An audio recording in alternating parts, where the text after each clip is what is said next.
Today, we encountered a mini-reality show in the parking lot. Jack raised his hand to Susan, saying no, thinking, don't chase me. Later, he opened the door, leading into a roulette-like opening scene. If anyone's peeking at us in the car, I'll just have to put on a little magic show and turn the clock back 72 seconds while turning the clock unnoticed. Look, the car's far, my crew's using gadgets to open the trunk. At this moment, Jack gives Susan earrings, and when the trunk opens, only a rug is inside. It doesn't seem drugs are hidden, the drug-sniffing dog just rolls on the carpet. Jack quickly realizes, a loyalty test. That roulette was just to show off my bravery and this delivery. Now it's to check Jack is eager to reach the dock, so he sends Susan's buddies on a little GPS treasure hunt. He's over there welding the lock securely with his tools, making sure it's firmly in place, while GPS goes on driving ahead without him. Jack zooms down to the dock, judging his past status by the reactions of the others until a worker tells him, Curly wants to see you. When he reaches Curly's desk, Curly throws some strange distrust at him, like the delay in your driving and the protection from backup cops.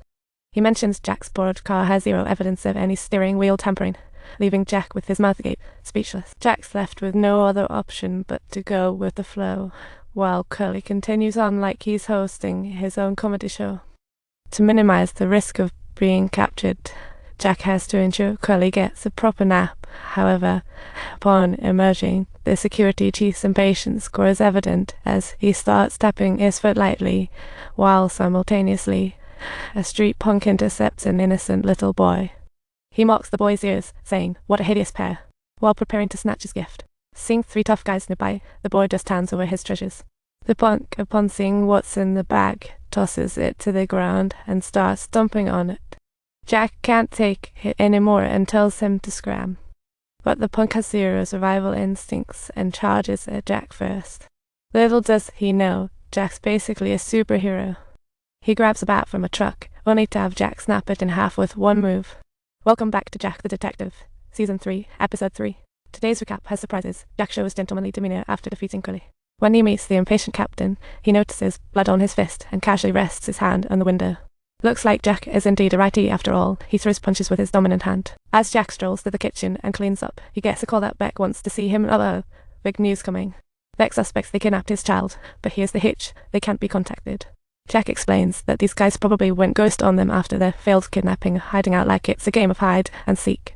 Beck doubts Jack, but lets him rest. Jack calls Susan for help to move his car miles south of his house.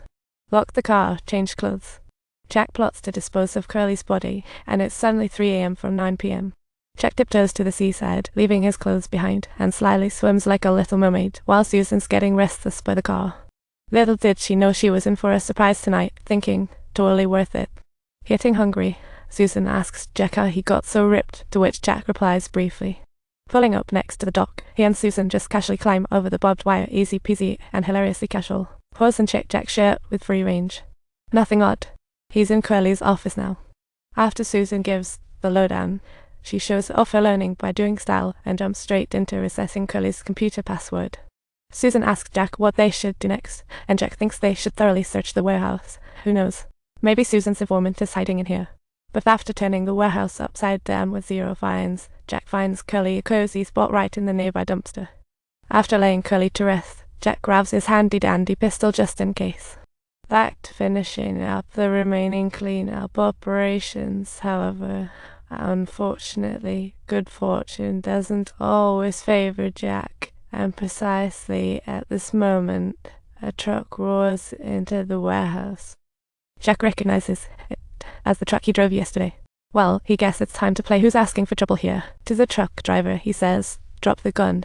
It'll take your slugger. No more. Maybe he's asking too much. What a tongue twister. Put down the gun, and it'll take the slugger from you. But what a poetic promise. Put down your gun, and it'll get your slugger off you. The catchy French tune just plays on repeat. Time for Operation Glass 14.